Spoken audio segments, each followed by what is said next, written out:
Ôមួយនេះគឺសម្រាប់បងដែលគាត់តែតែងតែសួរថាពេលដែលទិញជើងចាប់ដបទឹកនេះទៅត្រូវចាប់ពីនៅកន្លែងណាអញ្ចឹងណានេះបងគឺគេមានរុនមកគូឲ្យយើងអញ្ចឹងណាពេលខ្លះកងខ្លះគេដាក់នៅកន្លែងហ្នឹងកងខ្លះគេចោះរុននៅកន្លែងនេះហើយកងខ្លះទៀតគេចោះរុននៅខាងក្រោមនេះអញ្ចឹងណាហើយអ្នកទាំងអស់គ្នាទិញទៅគឺខ្ញុំថែមខ្សៅឲ្យមកគូអញ្ចឹងយើងយក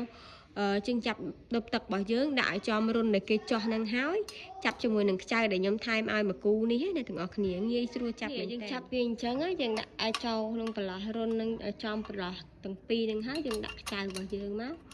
យើងមូលអញ្ចឹងណាបន្ទាប់ពីយើងមូលហើយយើងចង់ឲ្យតឹងជាងនឹងយើងយកសាវតាន់យើងមូលវាឲ្យតឹងឲ្យជាប់មកគឺវាមើងហើយវាអត់មានទៅណានេះគាត់តែខ្ញុំមូលវាតិចឲ្យជាឧទាហរណ៍ឲ្យអ្នកទាំងអស់គ្នាបានឃើញអញ្ចឹងហើយនេះគឺដបទឹក